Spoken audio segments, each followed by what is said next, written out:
رمضان أشجانا رمضان أهلا رمضان Ahlan Ramadan, ashjana Ramadan. Penzi mtazamaji popote ulipo duniani ndani ya Ramadan Karim, nikusalimie. Assalamu alaikum wa rahmatullahi ta'ala wa barakatuh. Alhamdulillah, wa salatu wa salamu ala rasulillah, Sayyidina Muhammad ibn Abdillah, sallallahu wa sallam alayhi wa ala alihi wa sahbihi, wa tabi'ina lahum bi ihsanin ila yaumi liqa'illah. Nikukaribishe mpenzi mtazamaji popote ulipo duniani ndani ya Ramadan Karim. Nikukaribishe sana. Kabla sijafanya lolote, mimi na wewe tumshukuru Mwenyezi Mungu sana kwa hapa alipotufikisha ndani ya mwezi mtukufu wa Ramadhan, kuyapata makumi yote mawili na 11 tukaligawanya nusu. Tumshukuru Mwenyezi Mungu sana. Mwenyezi Mungu fadhila zake na ukarimu wake leo ametukirimu kutengenezewa matayarisho sasa. Matayarisho yetu ya namna ya kusherehekea Eid al-Fitri. Matayarisho yetu namna ya kusherehekea Eid al-Fitri. Mada yetu kwa leo, anwani yake ni yanayotakiwa kufanywa siku ya Eid. Yanayotakiwa kufanywa siku ya Eid. Mada hii itatolewa na mwenyekiti wa bodi ya wadhamini wa taasisi ya Qadiria kule Temeke Wireless, ambaye pia ni mwalimu wa taasisi ile ya Qadiria pale Temeke Wireless, na pia huyu ni imamu wa Masjid Salihin kule Kinondoni Morocco, mashuhuri block 41. Huyu si mwingine, ni huyo uliyemuona kavaa vizuri, kapendeza mashallah. Pengine katika wageni wetu wa kipindi hiki cha Ramadhani yote, hata kama mgeni huyu atakuwa amependeza zaidi, Mwenyezi Mungu amlipe kila la kheri kwa kulitukuza jambo la kheri na kulipamba na kulitia nuru mashallah. Sheikh Ali bin Sheikh Muhyiddin bin Ali wa Mkoyogore. Sheikh Ali bin Sheikh Muhyiddin bin Ali wa Mkoyogore ndiye atakayetuhudhurishia mada ya leo. Anwani yake yanayotakiwa kufanywa siku ya Eid. Nimuombe basi akusalimie, na akishakusalimia aingie moja kwa moja kwenye mada yake yanayotakiwa kufanywa siku ya Eid. Sheikh Ali bin Sheikh Muhyiddin bin Ali wa Mkoyogore, karibu uwasalimie watazamaji wa Ramadhan Karim ambao hivi sasa wako nchi mbalimbali duniani na hapa nchini wakikutazama katika mada yako inayoitwa yanayotakiwa kufanywa siku ya Eid. Karibu sana Sheikh. Naam. Assalamu alaikum wa rahmatullahi wa barakatuh. Naam. Alhamdulillahi alladhi arsala rasulahu bilhuda wa dinil haqq liyudhhirahu ala ad-din kullihi walau kariha al-mushrikun. Wassalatu wassalamu ala sayyidina Muhammadin sallallahu alayhi wa sallam, sayyidil awwalin wal akhirin, wa ala alihi wa sahbihi wa man ihtada bihadihi ila yawmiddin. Amma ba'd, baada ya kumshukuru Mwenyezi Mungu Subhanahu wa Ta'ala na kumtakia rehma mtume wetu Muhammad sallallahu alayhi wasallam, kwanza ni wapongeze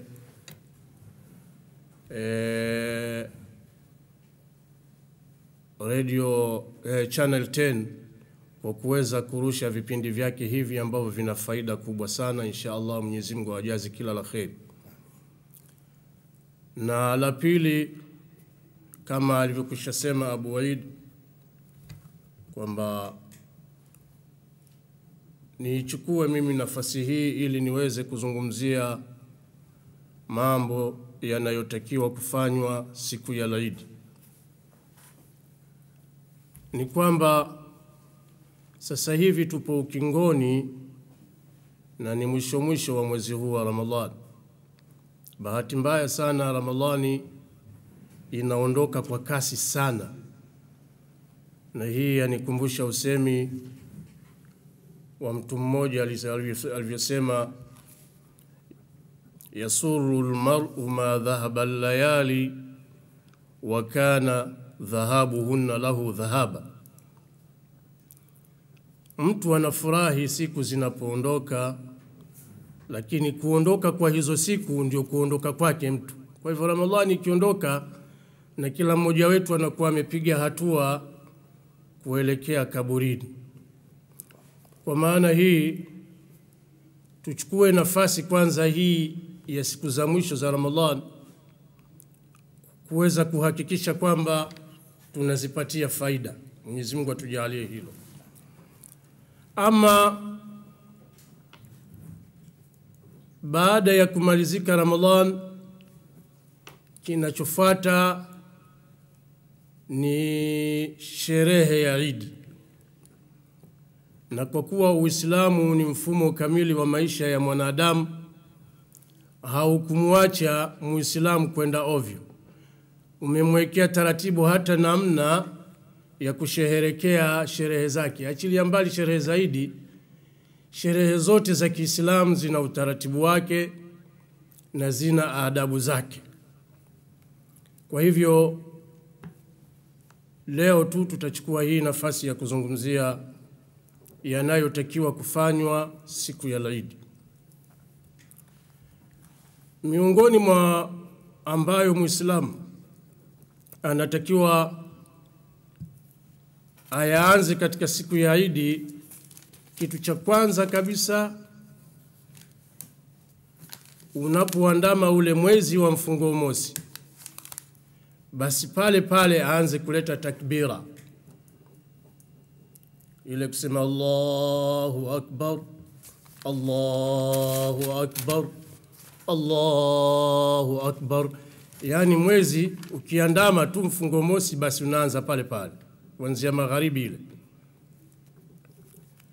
Na takbira hiyo itaendelea mpaka pale imam anapopanda kuswali sala ya Eid,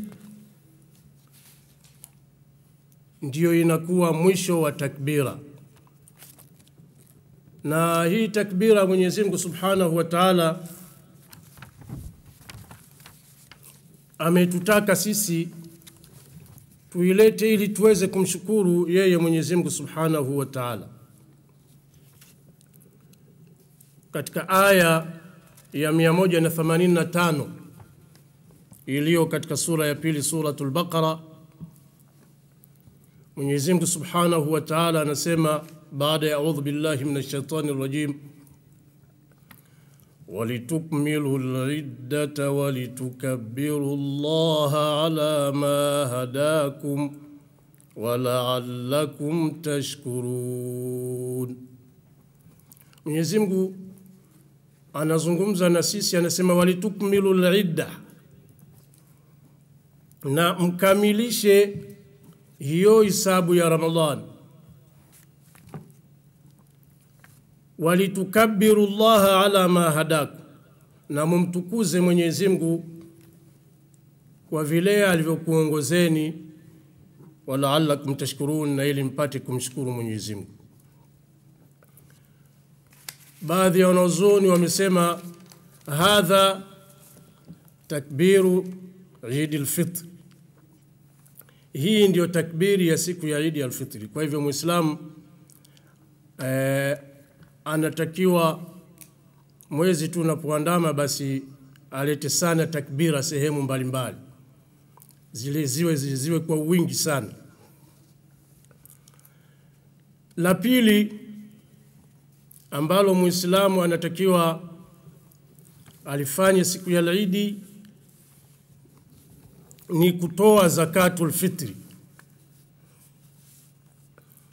Zakatul fitri, na hakika waliokuja hapa wamekushaielezea, lakini hapa ninaeleza kwa ufupi tu kwamba ni moja katika mambo yanayotakiwa Muislamu kuitoa zakatul fitri. Na hii ni fardhi ambayo Mtume sallallahu alayhi wa alihi wasallam ameileta, yenye maana kubwa na yenye hikma kubwa na faida kubwa sana. Tuichukue hadithi aliyoipokea Abu Daud, Ibn Majah, na ameisahihisha al-Hakim. عن ابن عباس رضي الله عنهما قال فرض رسول الله صلى الله عليه وسلم زكاة الفطر طهرة للصائم من اللغو والرفث وطعمة للمساكين فمن أداها قبل الصلاة فهي زكاة مقبولة ومن أداها بعد الصلاة فهي صدقة من الصدقات. Sahaba huyu Abdullah ibn Abbas anasimulia kwamba amefaradhisha mtume wa Mwenyezi Mungu sallallahu alaihi wasallam zakat al-fitri. Hii zakatul fitri ni tuhratun lisaim, ni utakaso kwa mfungaji, kwa maana ya kwamba mwenye kutoa zakatul fitri inamtakasa huyu mwenye kufunga, inamtakasa kutokana na nini? Minallaghwi warrafath, kutokana na maneno ya porojo, vitendo vya ovyo ovyo, inamtakasa. Wa tu'matan lilmasakin, na vile vile zakatul fitri ni chakula kwa maskini. Faman addaha qabla salati fahiya zakatun maqbula, atakayetoa zakatul fitri kabla ya sala ya Eid, hiyo ndio zaka yenye kukubaliwa. Waman addaha ba'da salati fahiya sadaqatun min as-sadaqat, na mwenye kuitoa zakatul fitri baada ya sala ya Eid, hiyo si zakatul fitri, sio zakatul fitri tena, bali ni sadaqa miongoni mwa sadaqa. Kwa hivyo kutokana na hadithi hii tunajifundisha kwamba moja katika faida ya zakatul fitri ni kumtakasa mfungaji. Inawezekana katika somo yake alisema maneno mabaya, vitendo vya ovyo ovyo, sasa zakatul fitri inamtakasa anapoitoa. Na vile vile faida nyingine ni chakula kwa maskini. Uislamu ni dini inahimiza watu kusaidiana, kuliwazana. Sasa siku ya Eid ile wengine hawana kitu, kwa hivyo unampa zakatul fitri ili angalau na yeye apate chochote chakula. Vile vile katika hadithi hii imeelezwa kwamba zakatul fitri muda wake wa kutolewa ni ile siku ya Eid, lakini kabla hapajaswaliwa Eid pale mtu ajitahidi aitoe pale. Lakini wanawazuoni wamejuzisha kwamba unaweza ukaitoa zakatul fitri siku mbili kabla ya Eid au siku moja, kama ilivyothibiti hilo kwa Abdullah ibn Umar radhiyallahu anhu. Wakana Nafi anasimulia, anasema wakana ibn Umar yuaddiha qabla dhalika bilyawmi au bilyawmayn, kwamba Abdullah ibn Umar alikuwa akitoa zakatul fitri akitanguliza kwa siku mbili au akitanguliza kabla ya Eid kwa siku moja au kwa siku mbili. Kwa hivyo wanawazuoni wamejuzisha hilo. Ama jingine ambalo kwamba linalotakiwa kufanywa katika siku ya Eid ni kuelekea katika swala ya Eid. Sasa hiyo swala kama inaswaliwa katika msikiti au katika uwanja, lakini unatakiwa uelekee katika swala ya Eid.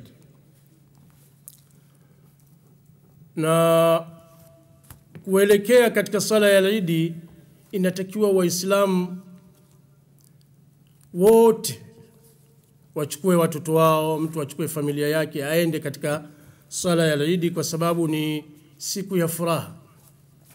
Lakini kabla ya kwenda huko katika swala ya Eid anatakiwa afanye yafuatayo. Kwanza, apate sunna ya kifungua kinywa kabla hajakwenda kusali Eid.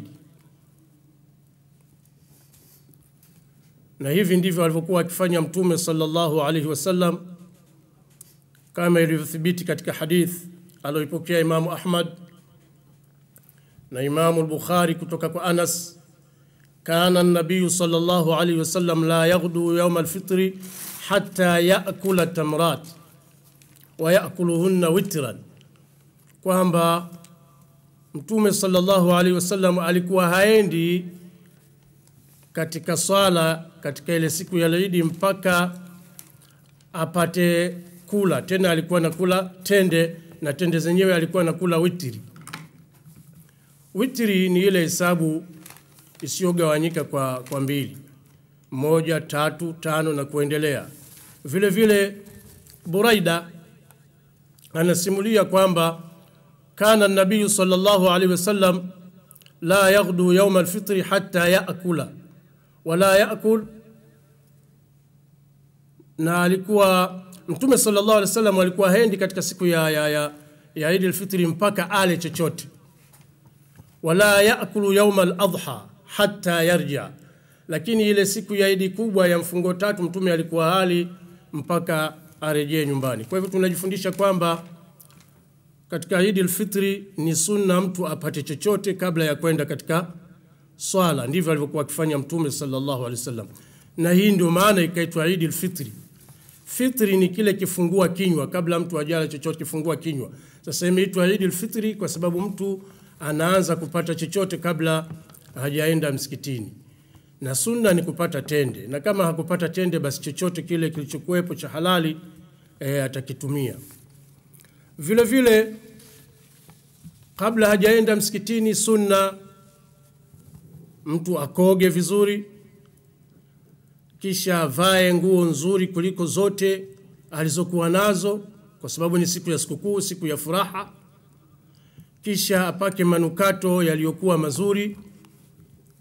Baada ya hapo ataelekea msikitini, na haya ndio Mtume sallallahu alaihi wasallam alivyokuwa akifanya, kama ilivyothibiti katika hadithi ya aliyopokea Imam Ahmad kwamba Al-Hasan As-Sibti anasema amarana Rasulullah sallallahu alaihi wasallam an nalbasa ajwada ma najid,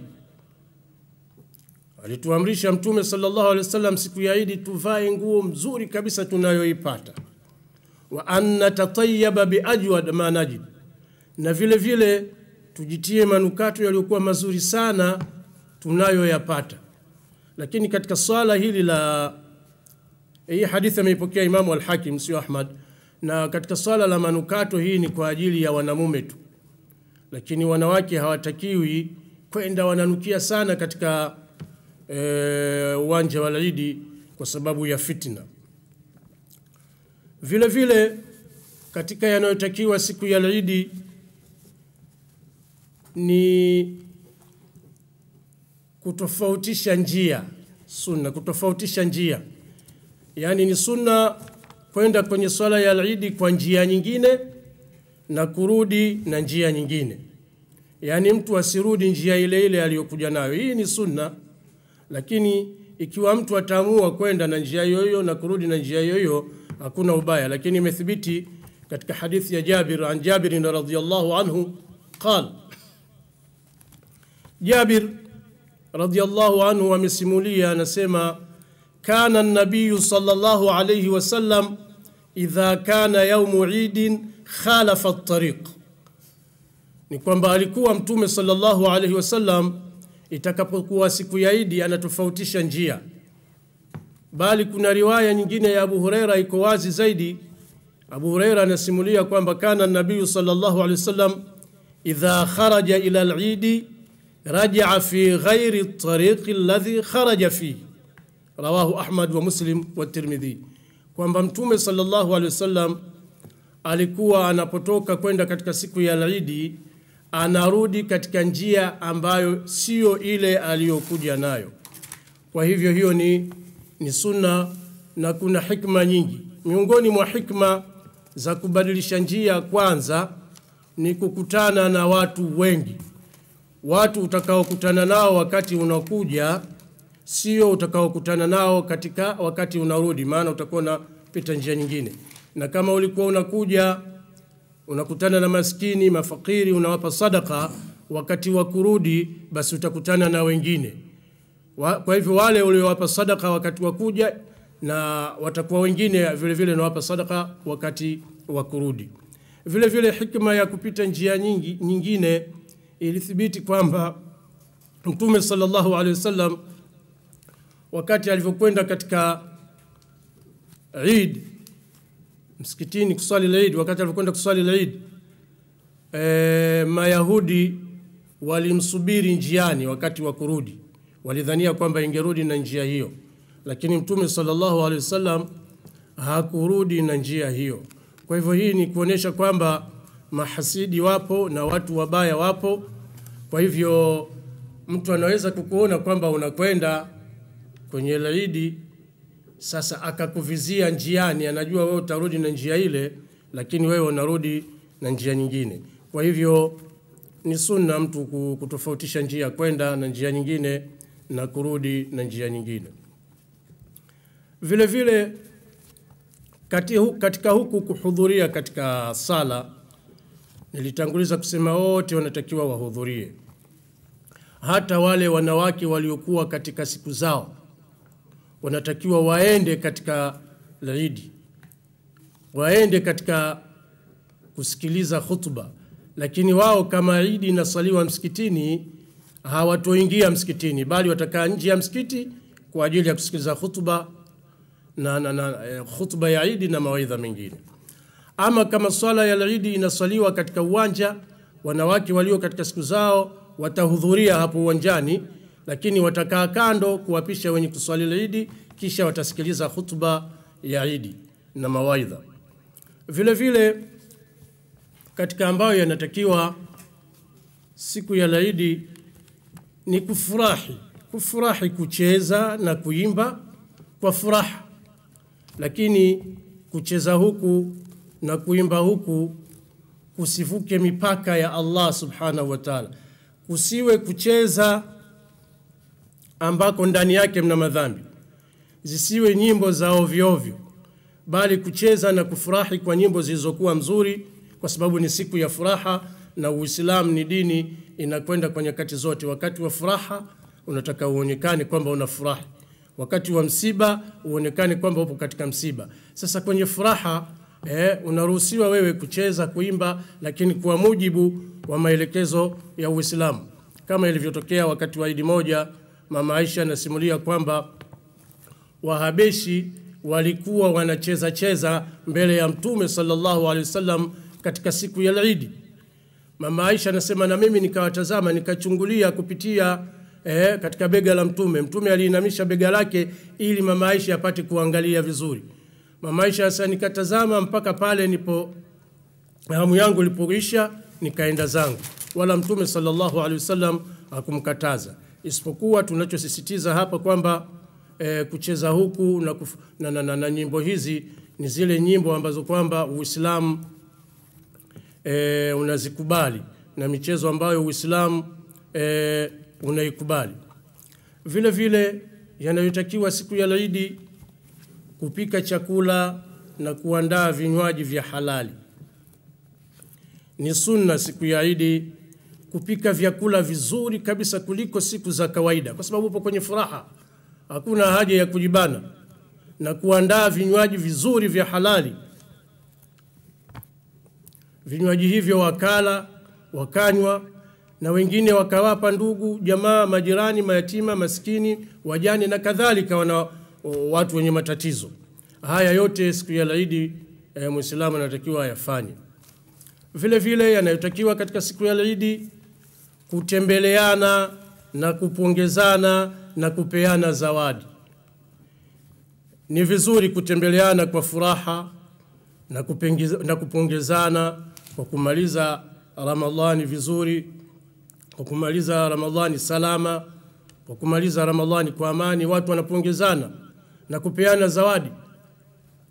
Watoto wanaokutembelea ni vizuri ukawapa vijizawadi, japo kwa kuwapa pesa za matumizi ya kwenye sikukuu. Pia ni vizuri kuwatembelea wagonjwa, na kuwatembelea wagonjwa hasa ni sunna, imethibiti katika hadithi ya Mtume sallallahu alaihi wasallam, na ni moja katika ibada, unapata thawabu kuwatembelea wagonjwa walio majumbani na walio mahospitalini, na kuwafariji kwa lugha nzuri na kuwaombea dua. Uislamu ndio unatufundisha hivyo. Unapokwenda kwa mgonjwa unatakiwa muombee lugha iliyokuwa, muombee dua na umpe lugha iliyokuwa mzuri, sio ya kumkatisha tamaa, na kumliwaza. Kama una chochote sadaka unampa, kwa sababu tupo katika siku ya furaha. Vile vile katika yanayotakiwa siku ya Eid. Kama vile kuna watu wamefungwa magerezani, unaweza ukawatembelea na kuwapelekea chakula na kuwaliwaza, kuwapa lugha iliyokuwa mzuri, ili mradi watu wanatakiwa waliwazane na kupongezana katika siku ya Eid. Hayo ndio ya muhimu ambayo siku ya Eid Muislamu anatakiwa ayafanye. Sasa bahati mbaya ningependa kutoa angalizo kwa baadhi ya Waislamu. Eid maanake Eid za Kiislamu au sikukuu za Kiislamu zinatofautiana sana na sherehe nyingine zisizokuwa za Kiislamu. Eid za Kiislamu zinaongozwa sana na kumtaja Allah Subhanahu wa Ta'ala. Dhikri inashika nafasi sana katika sikukuu za Kiislamu. Kumkumbuka Allah kwa takbira zinashika nafasi sana katika sikukuu za Kiislamu. Kwa hivyo hivi ndio tunavyotakiwa. Yaani sikukuu mtu asherehekee bila ya kuvunja mipaka ya Allah Subhanahu wa Ta'ala. Lakini kwa uzoefu tumeona kwamba baadhi ya Waislamu wameelewa vibaya sherehe za Eid. Baadhi ya Waislamu sherehe ya Eid kwa wao ni madhambi ya kila aina. Hii ni masikitiko na majonzi makubwa kabisa. Yaani sikukuu yote itakuwa imejaa maasi, ulevi, uzinzi, kamari, ngoma na kwenda uchi katika ufuko ya bahari. Utakuta wasichana na wavulana wa Kiislamu wamevaa vichupi wanakwenda uchi. Maasi yanafanyika katika beach. Ukiuliza nini? Eti furaha ya sikukuu. Uislamu uko mbali sana na furaha za aina hiyo. Na Mwenyezi Mungu Subhanahu wa Ta'ala amepiga marufuku kusherehekea Eid kwa staili ya aina hiyo. Kwa hivyo tuzinduke juu ya hilo, na hasa wazazi. Tumeona kabisa kwamba baadhi ya sikukuu zilizopita kuna watoto wa Kiislamu walikwenda katika madisko, umeme ukazimika, wakakanyagana, wakafa, si mara moja si mara mbili. Kwa hivyo wazazi wa Kiislamu siku ya Eid ni lazima wajue watoto zao wanakwenda na kina nani. Inakuwaje unamwacha mtoto mpaka anakwenda kwenye disco, anakanyagwa, anakufa? Wewe utabeba jukumu. Mtume sallallahu alaihi wasallam anasema kullukum ra'in wa kullukum mas'ulun 'an ra'iyati. Kila mmoja ni mchunga na kila mmoja ataulizwa kile alichokichunga. Wewe mlezi, wewe baba, wewe mama, hakikisha siku ya Eid unamlinda mtoto wako na haendi kwenye sherehe ambazo zinapingana na maadili ya Uislamu. Nadhani kwa hayo machache nirudishe mic kwa Abu Eid Muhammad Eid ili aweze kuchangia. Na mtazamaji wangu, nadhani kwa sasa umetengenezewa na Sheikh Ali bin Sheikh Muhyiddin Mkoyogore namna gani ya kuifurahikia Eid. Na kwa hakika kwa niaba yenu tumpongeze sana kwa kutuwahi mapema kutueleza jambo hili, kwa sababu angetueleza siku ya mwezi 29 huenda jamii yetu wakati ule imekumbwa sana na matayarisho, wasingeweza kuipata mada hii vizuri. Tumshukuru sana kwa kutuletea mada hii mapema. Sheikh kwanza amesema baada ya kumshukuru Mwenyezi Mungu, ametoa pongezi kwa kituo cha Channel 10 kwa fursa hii ya kuweza kuandaa vipindi kama hivi ambavyo vina faida kubwa sana na jamii. Asema Ramadhani yetu ndio hiyo inaondoka kwa haraka sana, na akanukuu maneno ya mshairi juu ya mtu mmoja anayefurahikia masiku kumalizika. Kumbe masiku yakimalizika na yeye naye ndio umri wake unamalizika. Sheikh akatuambia baada ya Ramadhani kuna kusherehekea Eid. Kwa hiyo ameonelea ni bora sasa ayataje yale mambo ambayo yatakiwa kufanywa siku ya Eid. Jambo la kwanza anatuambia Sheikh, baada tu ya muandamo, jambo la kwanza ni kumtukuza Mwenyezi Mungu kwa kusema Mungu ni mkubwa, Mungu ni mkubwa, Mungu ni mkubwa. Na anatuambia kwamba takbira hiyo sifa hiyo ya Mungu ni mkubwa itakomea pale tu imamu atakapoingia kwa ajili ya kwenda kusalisha swala ya Eid. Na atuambia hayo ni kwa ushahidi wa Qur'ani. Qur'ani imeagiza hivyo kwamba ili nyie mkamilishe hesabu ya hayo masiku na kisha mumkabili Mwenyezi Mungu kwa vile Mungu alivyokuelekezeni kwa ajili nyie mpate kushukuru. Jambo la pili akatukumbusha kwamba ni kutakiwa kutekeleza zaka ya fitri. Na zaka ya fitri asema shekhe ina maana kubwa sana. Akanukuu kwamba Bwana Mtume sallallahu alaihi wasallam amefaradhisha zaka ya fitri kwa ajili ya kumlisha maskini na kwa ajili pia ya kumsafisha mfungaji. Atakayetekeleza kabla ya sala, huyo ametekeleza zaka ya fitri. Atakayetekeleza baada ya sala, hiyo itakuwa ni sadaka miongoni mwa sadaka. Lakini shekha akatuambia pamoja na kwamba siku yake ni siku ya Eid ndio nzuri zaidi, lakini wataalamu mashekhe wameruhusu pia kuweza kutolewa hata kabla ya siku ya Eid kwa siku moja au mbili. Jambo la tatu anasema siku ile ya kuelekea kwenye swala ya Eid, kwenye swala ya Eid ni vizuri basi mtu kabla hajaenda kwenye swala ya Eid afungue kinywa, ale kitu, asiende kabla ya kula kitu, na ni bora zaidi kama unazo tende ukala tende. Na anasema hayo ndivyo alivyokuwa akifanya Mtume sallallahu alayhi wasallam. Na pia kabla hajaenda shaka asema huyo mtu aoge na avae nzuri zaidi kuliko nguo zake zote, na pia ajitie manukato, na akatoa tahadhari kwamba manukato hayo kwa ajili ya wanaume tu, wanawake wasipake manukato kwa sababu wasije wakaleta fitna. Jambo la 4 akasema kwenda msikitini na kurudi ubadilishe njia, kati ya njia ya kuendea na njia ya kurudia ubadilishe. Na akasema kuna faida kubwa sana katika kubadilisha njia. Kwanza, kama kuna watu uliwapa sadaka wakati wa njia ya kwanza, baadaye ukirejea wakati wa njia ya pili utawakuta maskini wengine. Lakini kama kuna maadui zako, na shaka sema mahasidi wapo, kwa sababu hata Mtume alibadilisha njia kwa baada ya kuelezea Mayahudi kwamba walikuwa pia wakimsubiri njiani. Kwa hiyo na wewe nawe uelewe kwa mahasidi wapo. Kwa hiyo ukibadilisha njia, wale mahasidi waliokuwa wakikusubiri kwenye njia fulani watakukosa kwa sababu mpitia kwenye njia nyingine.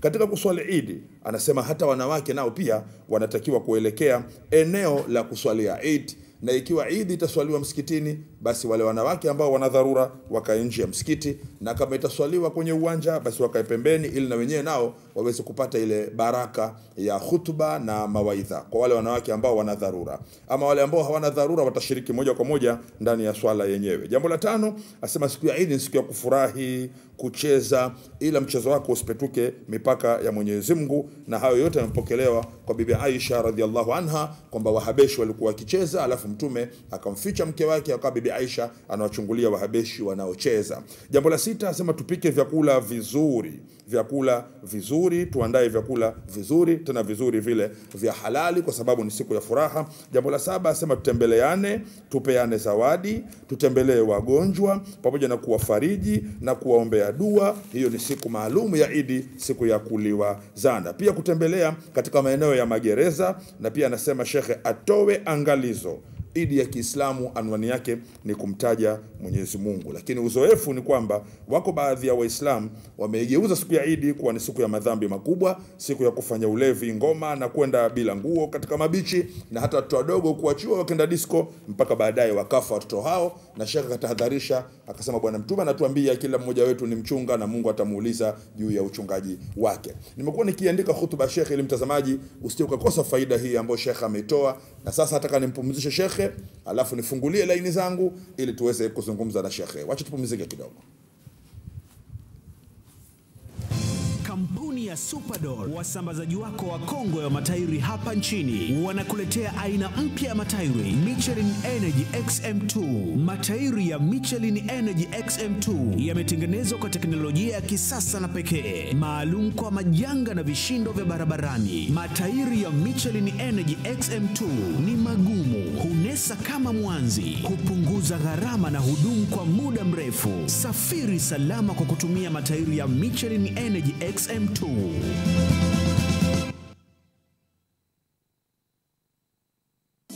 Ni punguzo la kufa mtu, punguzo la 20% kwa mali mpya na punguzo la 10% kwa bidhaa zilizokuwa kwenye punguzo tayari. Si wengine ni wale magwiji wa furniture Afrika Mashariki na Kati, Sam's Superstore. Sasa wamekuletea mali mpya kwa ajili ya msimu huu wa Ramadhani. Wana vitanda vya kisasa, makabati ya ukutani, makabati ya vyombo, meza kubwa na ndogo za mabo, meza za chakula za mabo na vioo. Pia zipo za mbao saizi tofauti. Kuna picha nzuri za ukutani, maua, dressing table na vitu mbalimbali. Kuwa mjanja kwa kutembelea Sam's Superstore. Wapo Mbezi Beach, kituo cha Makonde. Wahi sasa. Sam's inaongoza, wengine wanajikongoja. Kumbuka, ofa hii ni mpaka Idi Pili.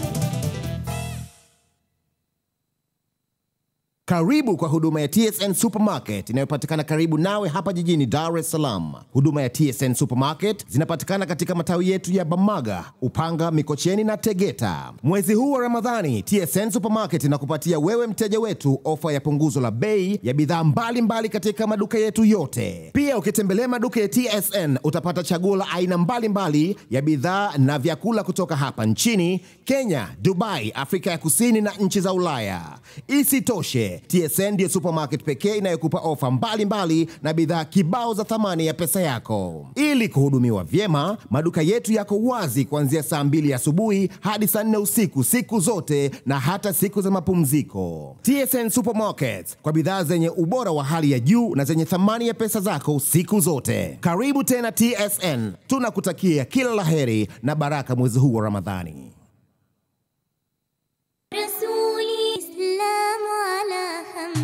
Kwa muda mrefu umekuwa ukihitaji benki itakayokuhudumia kutokana na imani ya Kiislamu. Mkombozi amekuja kuikata kiu yako. Ni Amana Benki pekee. Jiunge sasa na Amana Benki na ufaidike kwa kufungua akaunti za akiba, akaunti ya watoto, wanawake, hija, hundi, biashara na shughuli za kibenki kupitia internet.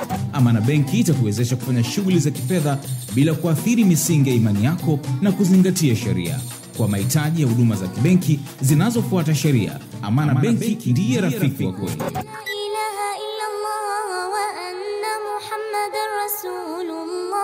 Amana Bank, together on the right path. Diesel City Limited ni kampuni inayotengeneza injector pumps za mashine na magari aina mbalimbali kama Denso, Bosch na Delphi. Pia tunatengeneza unit injectors, unit pumps, Denso, Common Rail, Cummins injectors, na tunatengeneza air conditioners za magari aina mbalimbali. Tunao mafundi waliobobea katika kazi hizi kwa muda mrefu. Kampuni inatumia mashine bora na za kisasa. Karibu mteja uje upate huduma zetu bora. Diesel City ni wakala mwenye dhamana wa Denso na Delphi. Kwa mawasiliano zaidi, wasiliana nasi Diesel City Limited. Tunapatikana Riverside, barabara ya Mandela, opposite Nazania. Kings Furnitures, duka lenye bidhaa mpya za kisasa za kipekee zenye ubora wa hali ya juu. Fika uone bidhaa adhimu aina mbalimbali zitakazoongeza mandhari maridhawa na ustaarabu katika nyumba yako. Bidhaa zinauzwa bei poa kukidhi uwezo wa Mtanzania. Utapata dining table, sofa aina mbalimbali, vitanda, meza za kahawa na mapambo ya kung'arisha, kupendezesha na kuonyesha uweledi wa vitu vya kisasa ndani ya nyumba yako. Kings Furnitures ni za ukweli, hutozipata mahali popote. Wahi sasa. Tupo barabara ya Nyerere mkabara na Quality Center. Pendezesha nyumba yako na Kings Furnitures.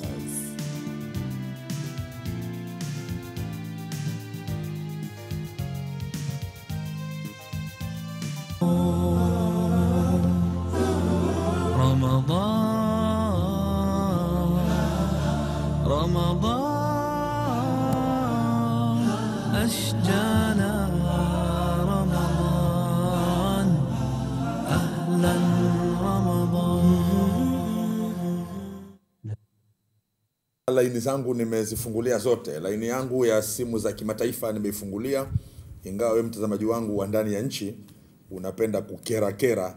Yani Ramadhani umefunga siku 25 lakini bado ile hulka ya kukera bado haijaondoka, lakini inshallah Mungu ataiondoa. Mtazamaji wangu wa ndani ya nchi, usipige simu ile ambayo tumeiweka kwa ajili ya watazamaji wa nje ya nchi, wanalalamika sana hawatupati. Na wewe mtazamaji wa ndani ya nchi, ukipiga simu punguza sana, aiweka sauti ya mwisho kabisa. Wewe utasikia kupitia simu yako, usitake usikie kwenye simu, na huku nako usikie kwenye television yako. Unaleta usumbufu ambao jamii nyingine unaikera. Muislamu mzuri ni yule ambaye hakeri wenzake. Nimefungulia laini zangu ili tuweze kuzungumza nasi na Sheikh Ali hapa, lakini wacha mimi nimuombe Sheikh Ali. Sheikh Ali bi Sheikh Muhiddin bin Ali wa Mkoyogore. Mimi na kwa niaba ya watazamaji wangu, umetahadharisha namna ya kufurahikia Eid na kuigeuza kwamba ni siku ya dhambi. Lakini ni ukweli halisi kwamba tayari hivi sasa wako baadhi ya Waislamu baadhi ya Waislamu wako ambao ni waimbaji wa muziki, baadhi ya Waislamu wako ambao ni wamiliki wa mabaa, ambao hivi sasa katika hii Ramadhani wamefunga, mashallah, wamefunga na wamejilinda na madhambi, lakini hii Ramadhani wanaitumia kama nafasi yao ya kutayarisha sasa hayo ya kuyafanya siku ya Eid ya kumuudhi Mwenyezi Mungu. Kwa kuwa wewe ni shekhe, ni kiongozi wa dini, labda nikupe fursa kabla ya kupokea simu kuwapa nasaha, alafu baadaye mwisho nitakuomba uombe dua inshallah. Ni kweli imethibiti mpaka hivi leo kuna watu wanajua kabisa kwamba ametayarisha sanduku ngapi za bia, ametafuta guest gani ya kufanya maasi. Allahu Akbar. Kisha jipangia kabisa. Sasa wito wangu mimi ni kwamba Ramadhani ni madrasa, Ramadhani ni chuo. Ukishatoka hapa kama alivyosema Mtume sallallahu alaihi wasallam, man sama ramadhana imanan wa ihtisaba ghufira lahu ma taqaddama min dhanbi. Ukifunga vizuri Ramadhani kwa imani kamili na kwa kutaraji thawabu, anasamehewa dhambi zake zote. Sasa usirudi tena. Ninachowaasa mimi ni kwamba wasirudie tena katika maasi. Hili ndio ombi langu kubwa sana, na inshallah Mwenyezi Mungu atuwafikishe kwa sote katika hilo. Allahumma. Labda Sheikh, unawaambiaje hawa Waislamu ambao kwa bahati mbaya yale maasi ndio sehemu ya kupatia riziki kwao? Kiasi ambacho Muislamu anaweza akafikia sasa mimi nitafanya nini kama sifanyi hivi? Huu nayo unampa nasaha gani? Nasaha tunayompa, kama maasi ndio sehemu yake ya kipato, aache. Inshallah Mwenyezi Mungu atambadilishia, atampa kipato kilichokuwa kizuri. Kwa ukimcha Mwenyezi Mungu vizuri, basi utapata tu riziki yako. Man yattaqillaha yaj'al lahu makhraja wa yarzuquhu min haythu la yahtasib. Mtu akimcha kweli Mwenyezi Mungu hawezi kusema uongo, hawezi kumtupa. Atampa riziki kwa njia ambayo hakutarajia inshallah. Kwa hivyo yoyote ambaye anajikuta kwamba kipato chake hakipati isipokuwa kwa kuuza pombe, kipato chake hakipati isipokuwa kwa kuuza mwili, kipato chake hakipati isipokuwa kuuza vitu vya haramu, aache Ramadhani ikimalizika, ili Mwenyezi Mungu atambadilishia inshallah kipato kingine cha halali. Hili ndio naweza kusema. Mtazamaji, asalamu alaykum. Alaykum salaam wa rahmatullah. Mtazamaji, unaitwa nani na uko wapi? Mimi naitwa Rabi, nipo Ubungo. Mtazamaji, karibu uongee na Sheikh. Nitakufahamu eti hii mfano ikiangukia Ijumaa kwa mfano, ile swala ya Ijumaa inaswaliwa pia ama maana kuna sehemu nilisoma hadithi hivi ikawa kama inasema kwamba haitaswaliwa swala ya Ijumaa, inakuwaje hapo? Kwa hiyo una tatizo la kutaka kujua kwamba Idi ikiangukia Ijumaa, je, Ijumaa inaswaliwa? Na kwa bahati wewe umesoma kitabu kinachozungumzia habari ya makutano baina ya Idi na swala ya Aljumaa, inshallah Shekhe atalitolea ufafanuzi hilo, sharia inasemaje kwa bahati ikitokea hivyo, sharia inasemaje. Mtazamaji wangu, asalamu alaykum. Alhamdulillah. Unaitwa nani uko wapi? Naitwa Musa Abedi na kutoka Kinondoni. Naam bwana Musa. Naam. Tunakupata, endelea, tunakupata. Mimi swali langu ni kwamba naulizia fitri kwa mzazi wangu ambaye amefariki. Inaswihi kumtolea fitri? Kwamba je, mzazi wako aliyefariki inaswihi kumtolea zaka ya fitri? Zaka ya fitri. Ndio. Ambayo lakini Sheikh wakati atufundisha hapa asema zaka hii ni kwa ajili ya kusafisha saumu ya mtu aliyefunga, huku ukijua huyo mzazi wako mwaka huu hakufunga maana kafa. Tuendelee kumuuliza Sheikh kwamba amefariki sipaswa kumtolea fitri. Ndio nasema Sheikh tutamwachia Sheikh, maana alitufundisha somo hapa zuri tu la kwamba anayetolewa ni yule aliyefunga, lakini kwa sababu kuna watoto pia wanatolewa, si ajabu na maiti pia akatolewa. Sheikh yupo na swali lako atalinakili vizuri, na baadaye nitamrejeshia mikrofoni ili aweze kukusaidia kama unaweza kumtolea zaka ya fitri mama yako au mzazi wako ambaye ameshatangulia akhera. Mtazamaji, asalamu alaykum. Alaykum salaam wa rahmatullahi wa barakatuh. Naam. Karibu na Suleiman, karibu. Mimi kuna nauliza swali moja ambalo Sheikh ametufafanulia kwenye Idi tujipambe, tuvae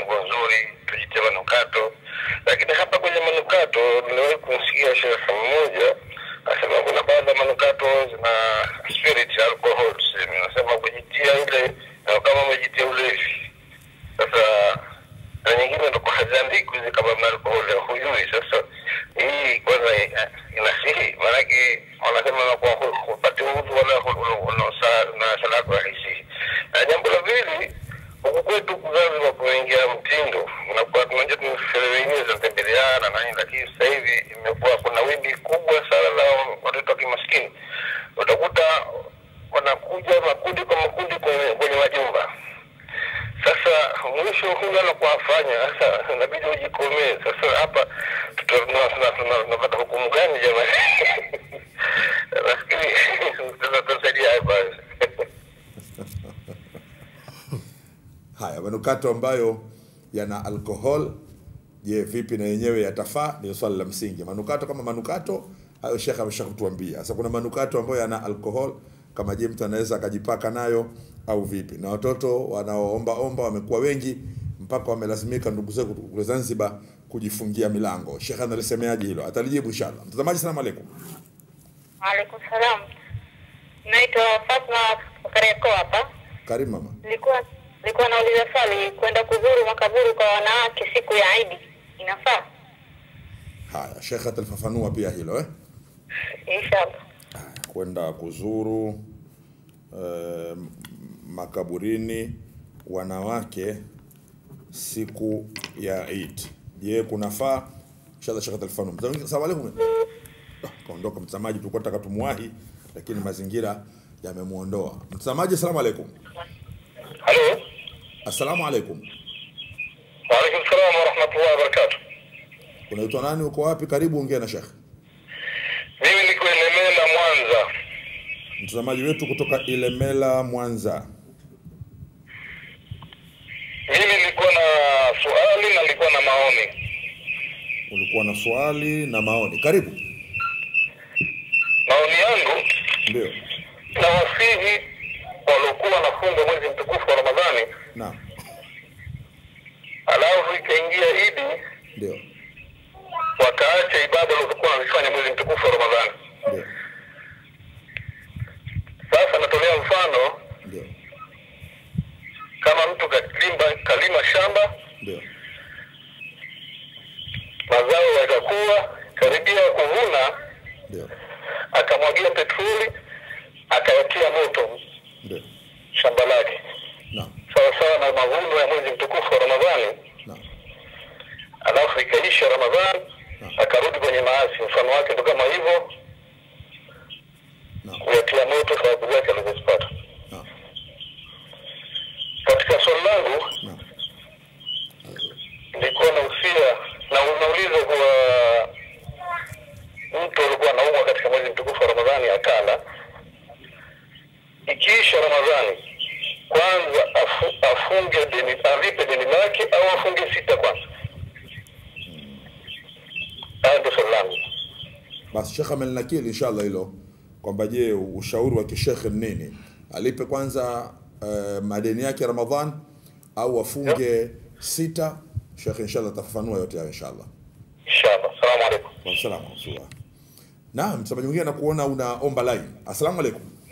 Wa alaykum salaam wa rahmatullahi. Nzuri, hatukupati vizuri kwenye hii simu yako kwa sababu sauti ya television yako iko juu sana. Msamaji mwingine anakuona uko hewani. Asalamu alaykum msamaji wetu. Naam, asalamu alaykum. Wa alaykum salaam. Unaitwa nani, uko wapi? Mimi niko Burundi huko, nataka kuuliza swali langu kuhusu Ramadhani. Mtazamaji kutoka Burundi, unataka kuuliza swali kuhusu Ramadhani. Karibu. Na nataka kuuliza kuhusu watu ambao wanaifunga. Mimi naitwa Ramadhani bin Juma. Ndio.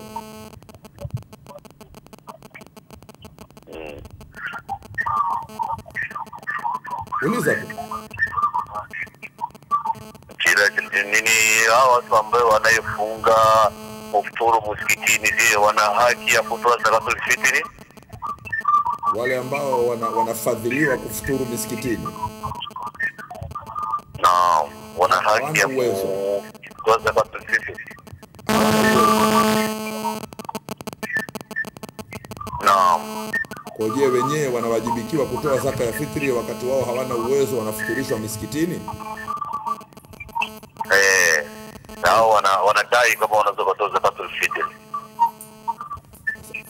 Wenyewe wanadai wanadai wanataka watoe. Je, hiyo haki inaweza ikapita moja kwa moja mbele ya Mwenyezi Mungu? Basi Sheikh yupo atalieleza vizuri hilo. Tunakushukuru mtazamaji wetu Bwana Ramadhan bin Juma kutoka kule nchini Burundi.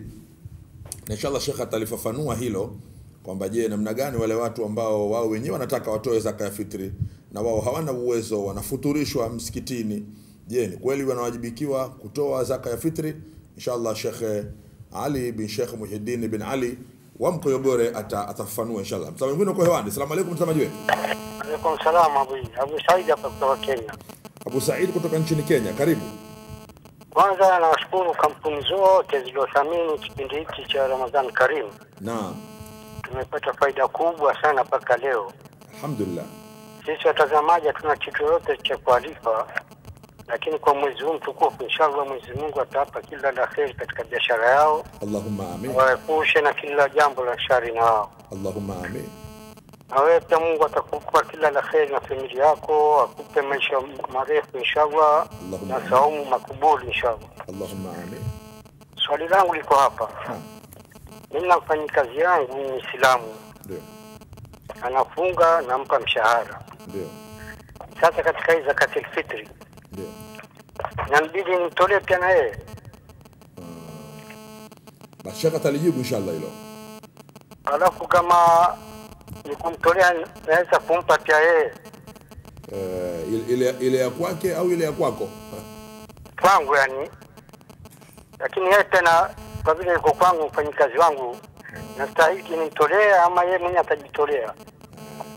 Na je, ikitokea unamtolea inastahili, inawezekana kumpa yeye? Ndio nikakuuliza Sheikh Abu Said, kumpa yeye ile ya kwako wewe kumpa yeye au ile ya kwake kumpa yeye mwenyewe kama inafaa kumtolea?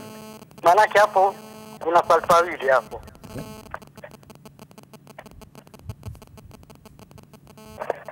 Tunakupata? Ninakwenda kumtolea yeye yani. Sawa. Sheikh ataliweka wazi inshallah hilo. Inshallah. Ataliweka wazi, na ni swali zuri kwa hakika, kwa sababu wako kweli watumishi majumbani ambao jamii wanao hatumishi hao, kwamba je, zaka ya fitri hii waachwe wajitolee wenyewe au Uislamu unaelekeza nini kwenye kuwatolea? Kwa kuwa Sheikh Muhyiddin bin Sheikh Ali wa Mkoyogore tunaye leo hapa. Huyu ni mmoja katika wale tunaowaita Al-Sheikh ibn Sheikh, Sheikh alafu mtoto wa Sheikh. Kwa hiyo inshallah tarajia tu kwamba baada ya muda kidogo tu nitamrejeshea mikrofoni Sheikh Ali bin Sheikh Muhyiddin bin Ali wa Mkoyogore ili aweze kukupa hilo maswali ambayo umeuliza. Mtazamaji, asalamu alaykum. Wa alaykum salaam wa rahmatullahi wa barakatuh. Naitwa Thmani Alfani, nipo maeneo ya Ukonga, Dar es Salaam.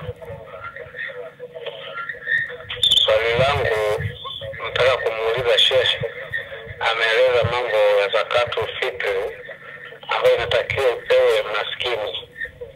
Mimi ndani ya nyumba ambayo na ndugu yangu ni maskini na na jirani ambaye naye ni maskini, je, hiyo nimpe yupi? Na kama nitampa huyu ambaye yuko ndani ya nyumba ambaye ni ndugu yangu, huyu jirani atalalamika kwamba mambo yenyewe yanatolewa kiundugu si kiuislamu, hapo itakuwaje? Inshallah Sheikh ataliweka wazi hilo inshallah, na yeye yupo leo kwa ajili hiyo. Mtazamaji mwingine uko hewani. Asalamu alaykum. كيف حالك يا ابوي؟ الحمد لله. كيف انت؟ الحمد لله والله منعمين. نعم. عبيد معك هنا. شيخ عبيد تفضل معنا. شكرا. nampongeza kwanza Sheikh kwa mawaidha yake. Alhamdulillah. Ametupa darasa zuri sana. Alhamdulillah. Nina maswali mawili au moja au clarification nataka. Naam, Sheikh Abedi kutoka Kenya. Naam, Mombasa Kenya. Mombasa Kenya. Naam. Nilipofundishwa mimi, naam, ile takbira kwa Eidul Fitri inaendelea mpaka wakati wa swala ya asiri. Nilipofundishwa mimi. Takbira ya Eidul Fitri. Naam. Sheikh ananiambia mimi imamu akishainuka akiwa kishapanda na khatib katika mimbar, akimaliza ndio basi. Sawa, atafafanua shekhe hilo. Nimesimama wapi? Alafu la pili, nauliza kitu kimoja. Navyoona mimi kwamba nikitia manukato yale makali mazuri kwa siku ya Eid, sitoweza mimi kumshawishi mwanamke kwa nitapeta karibu na yeye. Sijui kama mmenielewa. Maana mimi nazungumza kama mwanamume. Mwanamke haruhusiwi kabisa kujitia namna hiyo kunipikia mimi. Na mimi je? Na wewe kujitia manukato kisha yule mwanamke akanogewa. Vipi ushawishi wa aina hii, sheria inasemaje? Inasemaje? Shukrani, jazakallahu khair. Huyu ni mwalimu wetu Sheikh Abeid kutoka nchini Kenya, ambaye huwa anatufundisha sana kupitia njia ya kuuliza. Mwenyezi Mungu amlipe kila la kheri Sheikh Abeid kutoka Kenya. Mashallah, tunafaidika sana na darasa zake za njia ya kuuliza. Mtazamaji, salamu alaykum. Salaam. Unaitwa nani, uko wapi? Sauti yako iko chini sana. Mimi naitwa Jumbe Ali, niko Tanga. Jumbe, simu yako na nini? Mbona hatukupati vizuri? Sauti yako iko chini sana. Mtandao tu Sheikh. Mtandao? Haya bwana. Naomba kuuliza bwana. Haya, unauliza nini? Kuhusu zakatul fitr. Je, nimekuwa mimi sina kazi muda mrefu nimeyumba kimaisha, lakini sasa natakiwa nitoe zakatul fitr. Na mimi mtihani imeniandama. Nifanyeje? Na najua na wazi sina kitu wala uwezo. Haya, mitihani imekuandama muda mrefu, huna kazi na wewe unataka utoe zaka fitri. Je, ufanyeje? Sheikh atajibu hilo inshallah. Mtazamaji mwingine uko hewani. Asalamu alaykum mtazamaji wetu. Assalamu alaykum wa rahmatullahi wa barakatuh. Naam, karibu.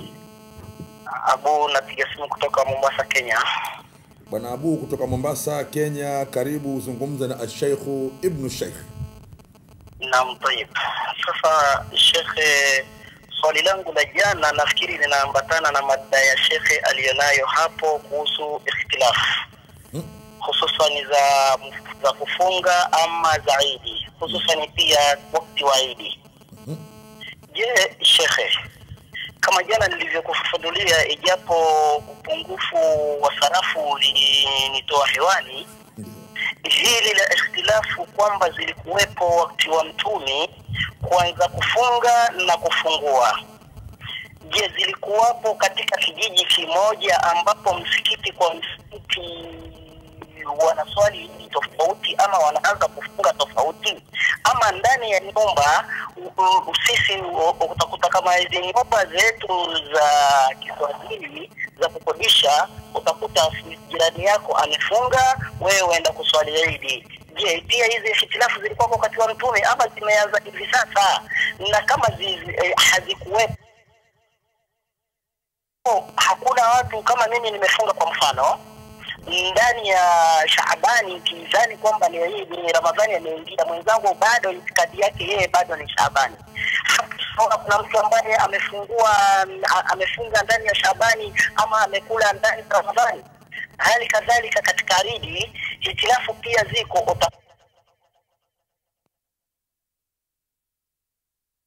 Bado waswali tarawehe. Je, hitilafu kama hizo kunao wanaokula ndani ya Ramadhani ama wanaofunga ndani ya Shaabani?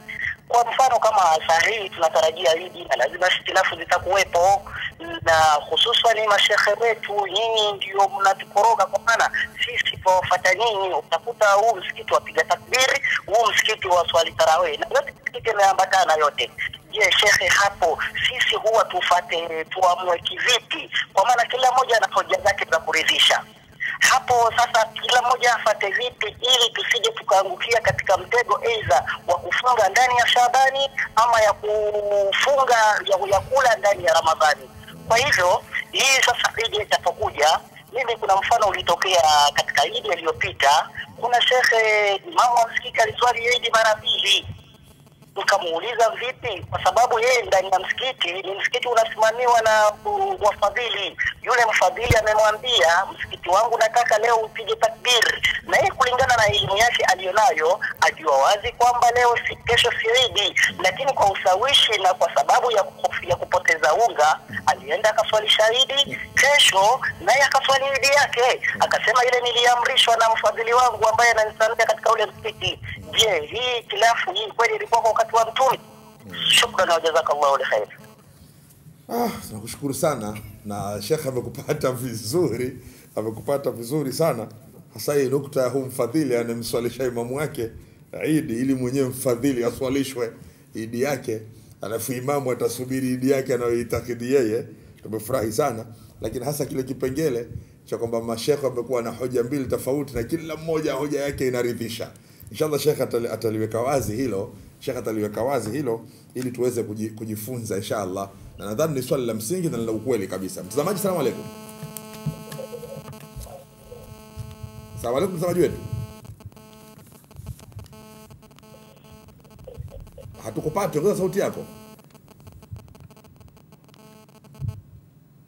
Mtazamaji wetu mawasiliano yamemsumbua, lakini atarejea tu ili tuwe naye kwa sababu tunamhitaji kweli, lakini mawasiliano yake yamesumbua. Wewe unapopiga simu hapa, wewe ni sehemu ya walimu. Umefundisha na wewe kwa dakika yako 1-2 somo ambalo jamii itafaidika kupitia swali lako. Kwa ndio maana hata tukikwambia punguza sana sauti ya television, lengo letu ni ili na wewe ukitoa darasa usiwe ndani yake kuna vurugu, darasa lako litoke vizuri. Mtazamaji, salamu alaykum. Wa alaykum salaam. Unaitwa nani, uko wapi? Mimi natoka Watamu, naitwa Saidi.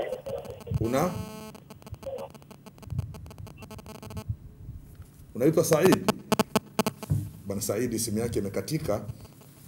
Nadhani baadaye akipata line yetu tutamruhusu ili aweze kuongea na shekhe. Usipate wasiwasi mtazamaji wangu, tutampa baadaye fursa shekhe aweze kujibu maswali yote hayo. Mashallah anayaandika vizuri, anayapangilia vizuri, baadaye atayajibu tu. Wewe kuwa makini, usiondoke kwenye skrini yako hapo ili uweze kupata faida ya maswali ambayo ni ya msingi kabisa na yana lengo la kuelimisha na kuifundisha jamii. Yana lengo la kuelimisha na kuifundisha jamii, na alhamdulillah maswali ya leo yote takriban yameingia kwenye mada ya shekhe. Kwa hapana shaka itapata faida. Mtazamaji, salamu alaykum. Asante. Khair, unaitwa nani? Mimi niko Tanga, naitwa Hamud. Uko Tanga, unaitwa Hamud? Bwana Hamud kutoka Tanga, unauliza nini? Nilikuwa nauliza kwamba kwa mfano mtu ana mke wake akamwingilia mchana wa Ramadhani. Ondoka hewani, lakini mwingine anaomba line. Naam, salamu alaykum mtazamaji wetu. Wa alaykum salaam wa rahmatullahi wa barakatuh. Punguza sauti ya television yako alafu jitambulishe. Wa alaykum salaam barakatuh. Unaitwa nani, uko wapi? Mimi niko Burundi, naitwa Didi. Nataka kuuliza swali langu kuhusu zakatul fitri. Karibu. Naam. Mwanamke ambaye anaingia kwenye hedhi na kufunga Ramadhani, je, anaweza kutoa zakatul fitri? Sheikh amekusikia inshallah. Sheikh amekusikia Sheikh. Sheikh amekusikia na atakujibu inshallah. Mtazamaji wetu kutoka kule nchini Burundi, Sheikh ameelewa swali lako vizuri na atalitolea ufafanuzi inshallah. Mtazamaji, salamu alaykum. Wa alaykum salaam wa rahmatullahi wa barakatuh. Jitambulishe na uulize swali. Mimi naitwa Juma Majidi, niko Kariakoo. Karibu. Napenda kuuliza swali kuhusiana na swali la zakat. Maana watu wengi naona akitoa mchele tu kilo 2.5, wengi tu ndio naona akigawa hivi. Sasa je, kwa mtu anaotoa mchele tu sio kwa nyama au vitu vingine kama hivi inakuwaje? Au unaweza ukamkadiria mtu katoa hela kulingana kuunganisha vitu vyote kama apate nyama, huo mchele na kadhalika ili imfikishe kwa vitu vyote? Sheikh amekupata vizuri na atalijibu ile inshallah. Mtazamaji wangu mwingine naona naomba line. Asalamu alaykum. Waalaikum salam. Naam habibi. Ni Abu Said tena. Naam Abu Said. Niko tunaambiwa naam, zakati fitri hii ni pishi moja. Yaani kama kilo 2.5 hivi ya chakula ambayo inatumika kwa. Sasa hiyo sina ni mchele natoa. Sasa baada ya mchele niongeze tena kama ni sukari ama unga ngano juu yake hivi. Ndio. Itakiri hiyo zakati fitri. Mimi nishatoa zakat fitri yangu kilo 2.5 za mchele safi. Lakini nikaamua niongeze na ngano. Niongeze kwa juu yani kama ni unga ngano, sukari.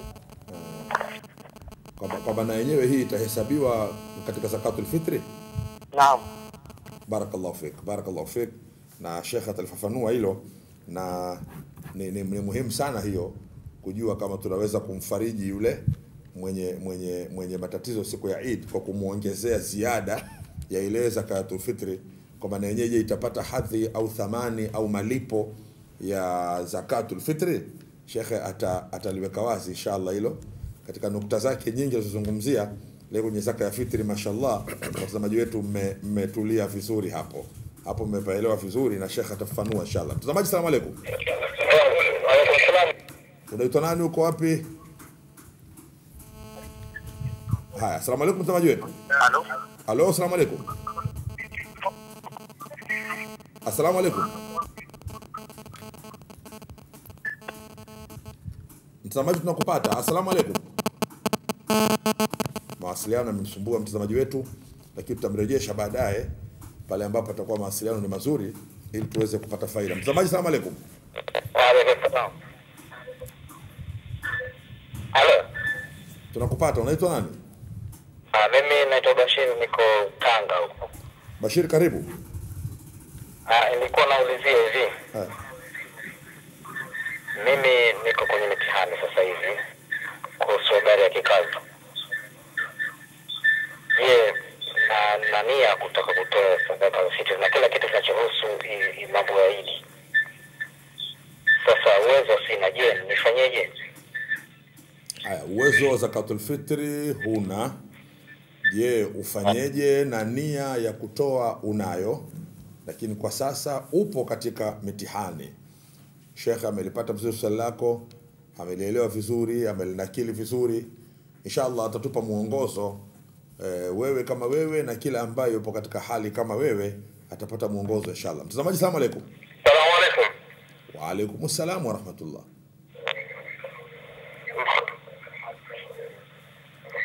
Hello? Tunakupata. Hello, asalamu alaykum. Wa alaykum salam. Muhammad hapa, naongea kutoka Ilala. Bwana Muhammad kutoka Ilala, punguza sana sauti ya television. Yes. Sasa kuna swali niliuliza leo na nirudia kidogo. Nilikuuliza kuhusu nilifunga nje ya nchi walianza kufunga. Nje ya nchi walianza kufunga. Katika swali lako la leo linaungana na mada ya Sheikh kweli? Lakini katika kumaliza mfungo wa nini ya zakatul fitri. Hebu fafanua swali lako vizuri. Katika kufunga nilianza kule. Sasa nilipoanza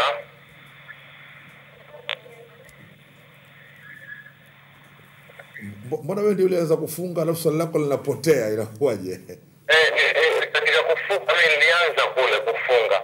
Sasa nikaacha siku kule walianza kuliko hapa. Na kule nimeacha siku moja. Sasa hapa ikifika 30 ina maana kule wana 31, wana 30 kule itakuwa siku ile wao ni siku kuu.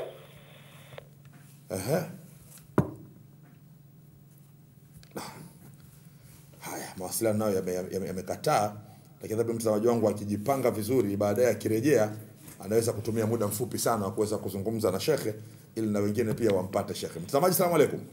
Wa alaykum salam wa rahmatullahi wa barakatuh. Naitwa Ustadh Yahya, nipo Kunduchi. Ustadh Yahya. Nilikuwa mimi nikamfurahisha sana Sheikh jinsi alivyozungumza, maana vijana ndio wanajipanga kwa ajili ya kufanya maasi siku ile siku ya sana kutukataza sisi vijana, hususan katika siku kama hiyo, kwenda kumuudhi Mwenyezi Mungu. Inshallah. Nadhani tukaniangalia mazingira sasa niweze kuichukua mikrofoni yangu nimkabidhi shekhe ili aweze kujibu maswali hayo, lakini wacha nimpe fursa ya mapumziko mafupi akirekebisha mambo yake, na nikikurejesha tena shekhe aweze kujibu. Lakini naona kuna watazamaji wengi wanaomba line, yani mashallah. Naam, karibu mtazamaji wetu. Asalamu alaykum. Wa alaykum salaam. Uliza simu yako ili nimpe shekhe mikrofoni mapema. Naam. Nilikuwa nauliza swali. Mimi naitwa Kurushumi Nimesamani. Nauliza hivi, kama mimi labda mume wangu hakunitolea hiyo fitri, je, mimi mwenyewe ninaweza kutoa na nikawatolea watoto wangu? Au maana nina watoto wawili. Inshallah. Sheikh Ali bin Sheikh Muhiddin bin Ali wa Mkoyogore, watazamaji wetu wametaka kujua maswali ambayo kwa mtiririko wake, mengine yametoka hapa kwetu, mengine nchini Kenya, mengine kule Burundi, na simu yetu inapigwa na nchi nyingi duniani. Sema tu watazamaji wetu hapa ndani wamekuwa wakitumia line ile, sasa wanawasumbua watazamaji wa nje, hawapati mawasiliano. Nikuombe sasa kwamba uwajibu hawa watazamaji wetu, ingawa muda wetu unakutaka ujibu kwa ufupi, lakini tunaomba uwe ni ufupi ambao jamii yetu itaelewa. Karibu sana Sheikh. Naam. Bismillah walhamdulillah wassalatu wassalamu ala rasulillah.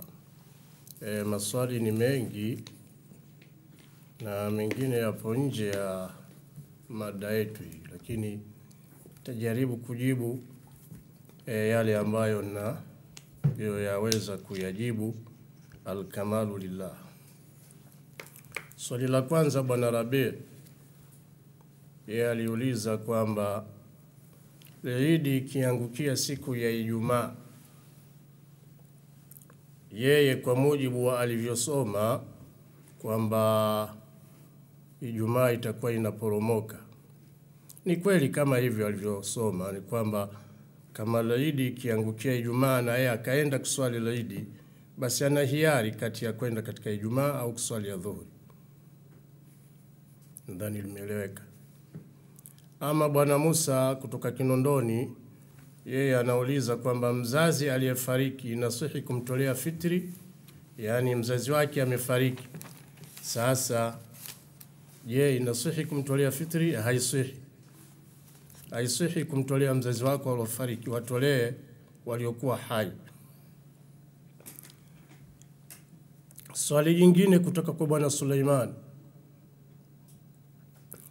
yeye aliuliza kuhusu manukato yenye alcohol.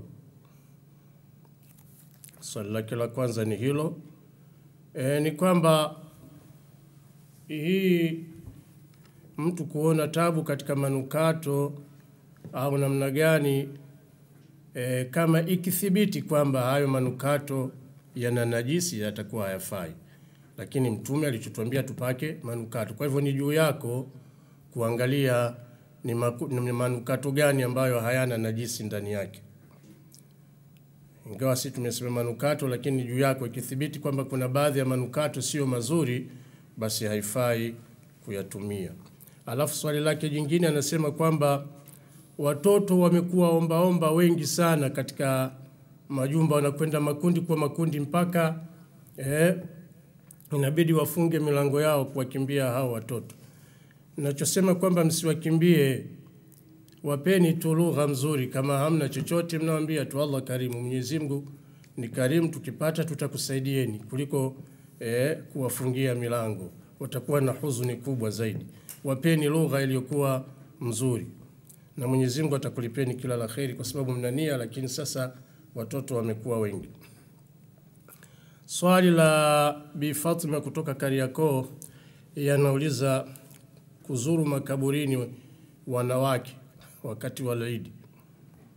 Kuzuru makaburi wanawake siku ya Eid. Kwanza, swala la kuzuru makaburi ni sunna, sio siku ya Eid tu. Lakini kuhusu wanawake kwenda makaburini, ili swala linabidi lifanywe utafiti, kwa sababu lina khilafu kubwa kati ya wanaozuoni. Kuna wanaokataza kwamba wanawake wasiende kuzuru makaburini kufuatana na ni watu ambao laini sana kulia ni na nini, lakini kuna wanaoambia kwamba inafaa kuzuru. Sasa hii ni swala kwa mimi inabidi kulifanyia utafiti wa kina, lakini kuzuru kama kuzuru makaburi ni sunna. Mwanamume inabidi, hakuna mushkil kwa mwanamume, isipokuwa tatizo lipo kwa wanawake. Alafu bwana kutoka Ilimela kule Mwanza, yeye kwanza amewanasihi wafungaji kwamba mfungaji ikiwa Idi imefika akafanya dhambi ni sasa na mtu alolima, alafu lile shamba sasa karibu na kuvuna akalitia moto. Ni mfano mzuri kabisa, manake kafanya kazi ya bure, yani ni nasaha nzuri. Alafu akauliza swali, je,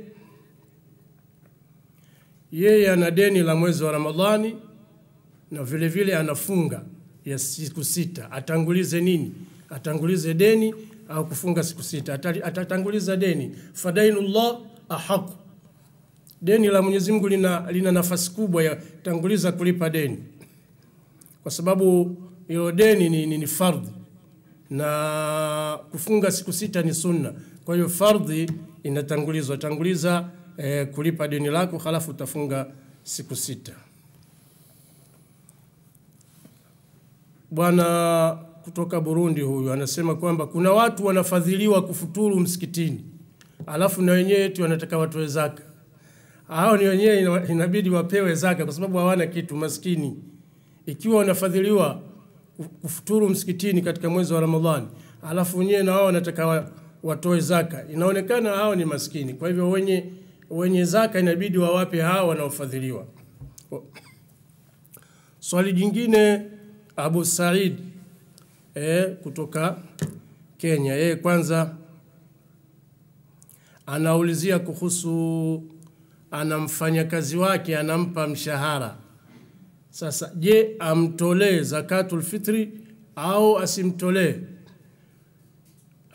Tumesema katika sheria ni kwamba zakatul fitri mtu anatolea wale wote waliokuwa chini ya uangalizi wake ambao wanamtegemea, kuanzia watoto, mke na kila anayekutegemea utamtolea zakatul fitri. Sasa kwa mujibu wa maelezo yako ni kwamba huyu bwana ana mshahara au mshahara, ina maana anajitegemea mwenyewe, atajitolea mwenyewe.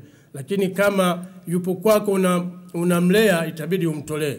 Lakini kwa kuwa unampa mshahara itakuwa sasa na mtu mwingine anayefanya kazi katika kiwanda chochote tu, anachukua mshahara huko halafu anatoa. Kwa hivyo atajilipia mwenyewe zakatul fitri. Swali jingine, bwana Uthman Khalfan,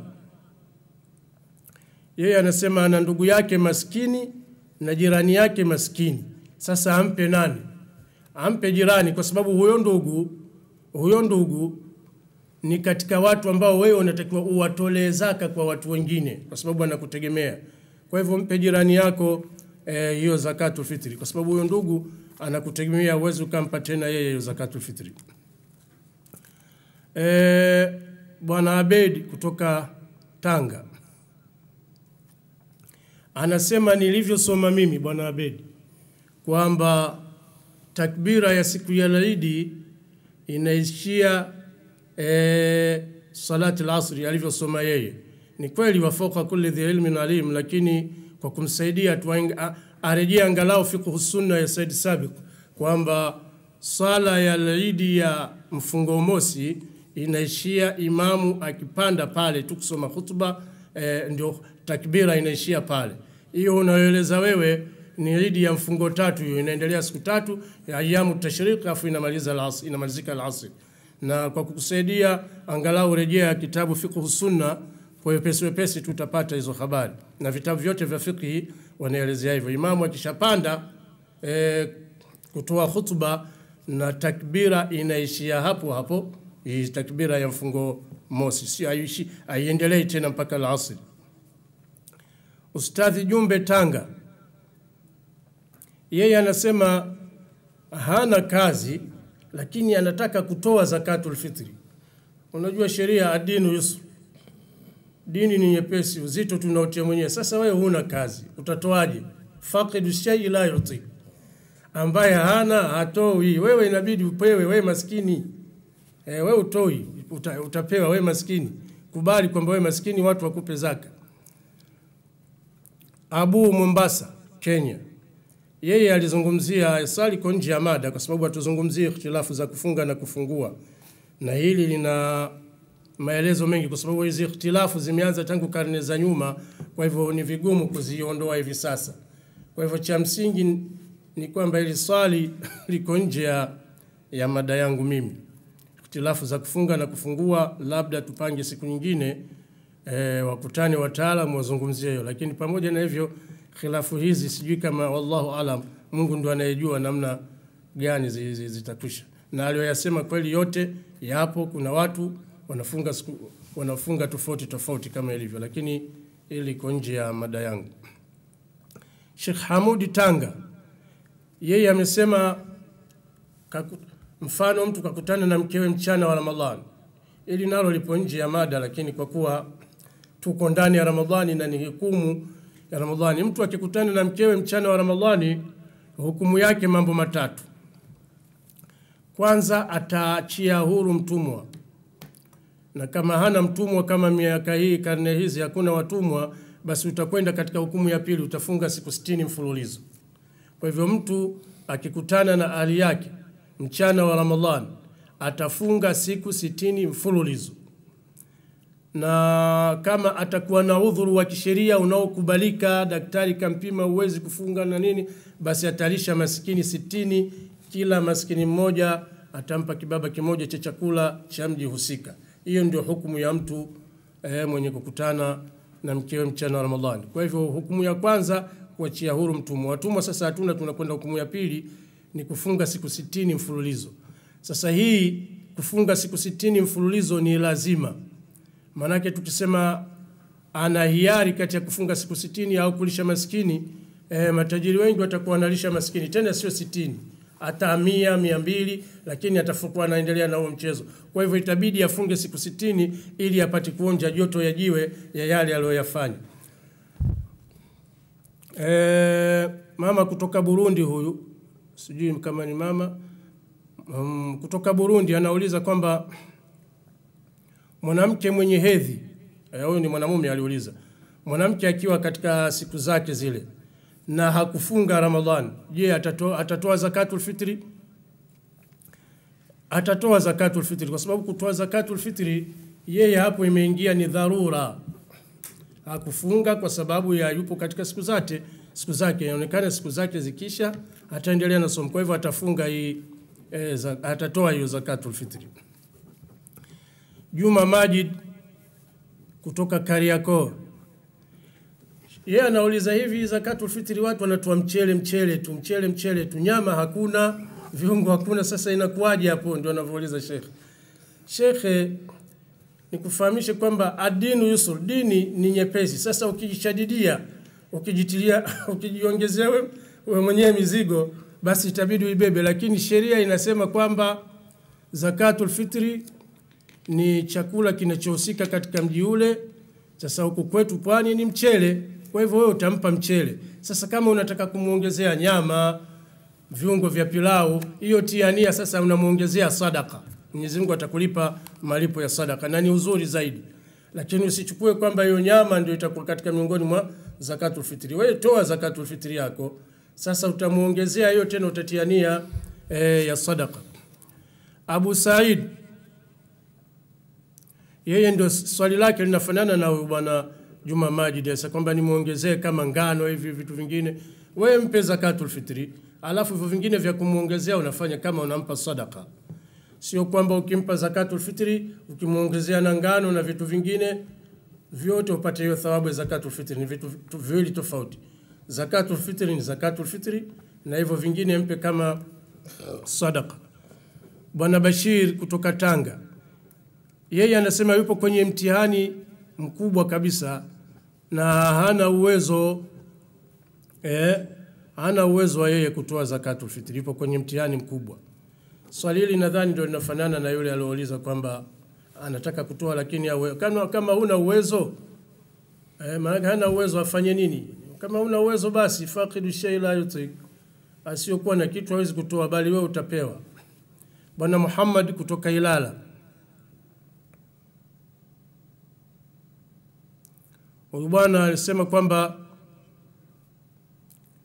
hata hili swali vile vile nalo halikukaa sawa. Yeye alifunga huko nje ya nchi, sijui siku 30, sasa kaja huku 30 zimekwisha. Je, nilivyomuelewa, je aendelee na kufunga atakuwa 31 huku? Sasa hayo ni mambo ambayo kwamba, lakini hawezi kuendelea. Hakuna saumu ya 31, saumu 29 au 30. Kama hapa wewe kule ni tayari 30 umekuja huku umekuta watu wamefunga, wewe saumu yako itakuwa imekwisha, maana kufunga ni siku 30. Isipokuwa utaheshimu watu wa mji huu, utakuwa uli ovyo ovyo hadharani. Ustadhi Yahya yeye amewanasihi vijana wenzake kwamba sasa hivi amesema, ametumia lugha ya mjini kwamba vijana wanajipanga sasa hivi. Vijana wanajipanga sasa hivi kwa ajili ya maasi. Yani kijana huyu Mwenyezi Mungu amjaze kila la kheri, na yeye amejaribu kuwasa. Kwa hivyo vijana wasijipange. Na Bi Kulthum kutoka Chamazi anasema kama mumewe hakumtolea zakatul fitri, je, yeye anaweza kutoa? Ikiwa ana uwezo huo basi ataweza kutoa, kwa sababu mume kakataa kutoa, ambaye ndio mwenye haki ya kuweza kutoa hiyo zakatul fitri. Hayo ndio maswali ambayo kwamba yalikuja, wallahu aalam. Naam, mtazamaji, nataka nifike mwisho, lakini wacha kwanza ni muombe shekhe atusaidie mambo mawili. Naam, Shekhe Ali bin Sheikh Muhiddin bin Ali wa Mkoyogore, mtazamaji wangu wa kutoka Burundi, ambaye ameona aulizie suala la yule dada ambaye kutokana na hali yake ya ada anapata wasiwasi kwamba je, huyu naye pia atatoa zaka ya fitri. Sasa ninamfikiria mtazamaji wangu huyu kwamba kama yule dada tu anamtilia mashaka ya kutoa zaka ya fitri, hapana shaka anaweza akawa na mashaka pia juu ya yule mgonjwa ambaye hakufunga kabisa Ramadhani, na insha Allah atafunga baada ya kupata afya, atalipa. Au yule mgonjwa ambaye hakufunga Ramadhani na hatofunga tena kutokana na maradhi yake yalivyo. Au yule kikongwe ambaye hakufunga kabisa na wala kamwe hatofunga tena. Au yule mtoto mdogo ambaye kazaliwa karibu ya kumalizika Ramadhani hivi. Yani namjengea mazingira kama limemsumbua la yule mwanamke, hapana shaka na hawa pia atakuwa wamemsumbua. Sasa mimi ni wateja wangu wa Shekhali. Hebu nisaidie mteja wangu huyu, mnamsaidiaje juu ya haya ambayo nimemuuliza kwa niaba yake? Nadhani ndio moja kwa moja umekusha mjibu. Ikiwa mtoto anayezaliwa kabla mwezi haujaandama anahesabika kwamba kazaliwa ndani ya Ramadhani, anatolewa zakatul fitr. Sasa itakuwa huyu. Kwa hivyo asiwe na wasiwasi. Ninachotaka kusema mimi ni kumtoa wasiwasi kwamba huyu mwanamke ambaye alikuwa katika siku zake atatoa zakatul fitri na thawabu atapata inshallah. Naam, Sheikh, una uzoefu, umetuambia hapa habari ya swala la Eid, lakini kuna kitu ambacho ni cha hakika hasa wala si cha kubahatisha, kwamba Waislamu wengi wakienda kuswali swala ya Eid, baada ya salamu ya yule imamu nusu nzima inaondoka zake, imesha swali swala ya Eid. Sasa sijui hilo utakaulisemeje? Wanafanya makosa, kwa sababu swala ya Eid ni mkusanyiko wa ile swala yenyewe na khutba. Kwa hivyo tunawaomba watu lazima wasikilize khutba. Swala ya Eid na ile khutba ndio yote inakwenda pamoja. Sasa ni makosa baada ya swala ya Eid utakuta baadhi ya watu wanaondoka, waelewe kwamba wanafanya makosa. Kwa hivyo tunawaomba watu wa aina hiyo wajirekebishe, wakifika msikitini wakisha swali wakae kimya kusikiliza khatibu anazungumza nini. Allahu a'lam.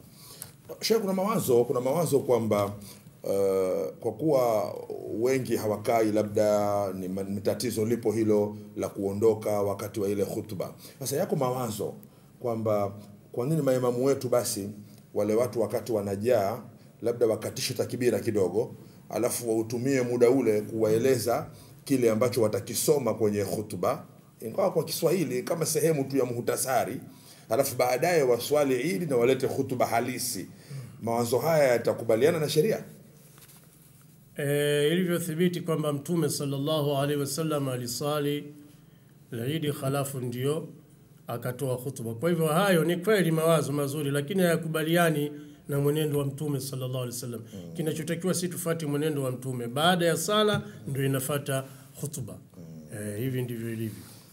Kuna mtazamaji hapa anaomba kweli, hebu nimruhusu. Mtazamaji, asalamu alaykum. Wa alaykum salaam wa rahmatullahi wa barakatuh. Sheikh, haliako bwana? Kheri bwana. Alhamdulillah, baraka za jamani. Kheri, karibu ongea na Sheikh moja kwa moja. Naitwa Ramadhani Kibuzi, niko Kahama Sheikh. Karibu ongea na Sheikh moja kwa moja. Asante sana bwana. Sasa mimi swali langu nataka niulize kuhusu swala la zakati fitri. Naam. Nimetoa zakati fitri familia yangu yote, na nikapata safari, nikawa nimeelekea kwa ndugu yangu, kwa kaka yangu, ima kwa mdogo wangu, nikakuta kuna familia kubwa tu, penyewe sikumkuta kaka yangu, hali yao si nzuri, na mimi pia nikaona ni bora na wenyewe niwatolee hiyo zakati fitri wote. Je, inafaa Sheikh wangu? Sheikh, ingia moja kwa moja kwa msamaji wetu huyu ambaye ameomba sana na hii ni muda mrefu hapa. Kwako umetoa na umekuja kwa kakako ukamkuta kwamba ni oye hayo ukawatolea hao ambao kwamba nini inafaa, kwa sababu Mwenyezi Mungu amesema wataawanu alal birri wattaqwa wala taawanu alal ithmi wal udwan, saidianeni katika mambo ya wema na uchamungu. Ndio uchamungu, na Mwenyezi Mungu inshallah atakulipa kwa nia yako nzuri na kwa kitendo chako hicho kizuri. Inafaa. Allahu a'lam. Mtazamaji mwingine karibu. Asalamu alaykum. Wa alaykum salaam. Sheikh, mimi nilikuwa naomba kuulizia bwana. Naam. Mwanamke kama yuko kwenye hedhi alafu ni mwezi Ramadhani, anaruhusiwa kufunga, na kama atafunga je, inaswihi? Mwanamke moja katika sababu za kutokufunga, mwanamke akiwa katika siku zake haruhusiwi kufunga. Haruhusiwi kufunga, na kama akifunga saumu hiyo sio sahihi. Namshukuru Mwenyezi Mungu, mtazamaji huyu ametaka tu Sheikh ile ufahamu darasa lako unaongea na wateja wangu wa aina gani, ambao leo tumeshamaliza siku 25 lakini bado ana tatizo kama je yule aweza funga au hawezi kufunga, ambao sasa hivi ni siku 25. Nadhani hii ni changamoto sasa kwa walimu. Tuelewe kwamba yatakiwa jamii tuielimishe kwa kiwango gani. Yaani ni changamoto kwetu.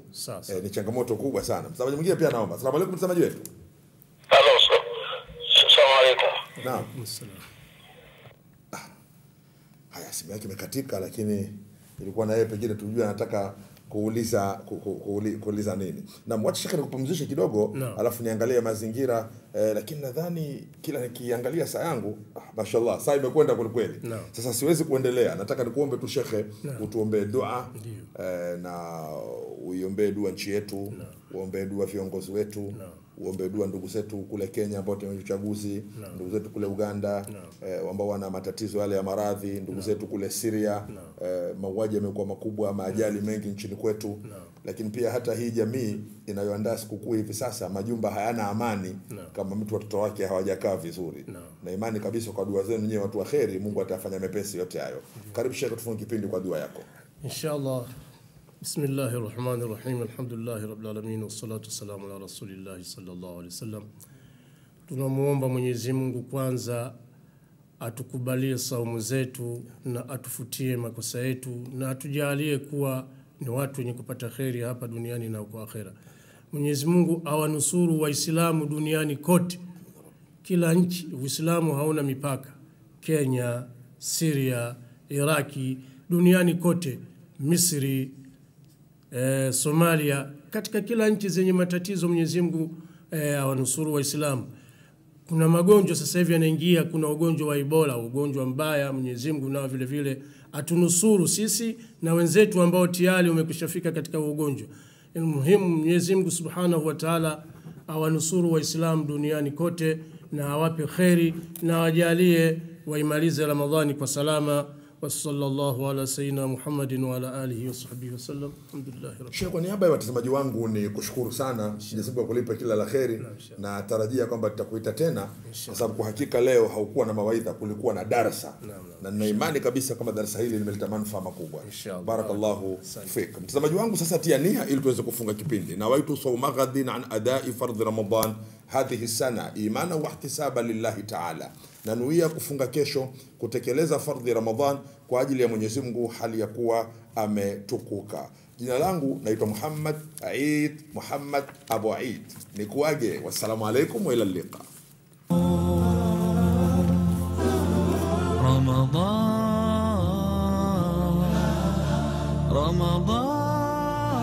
رمضان أشجانا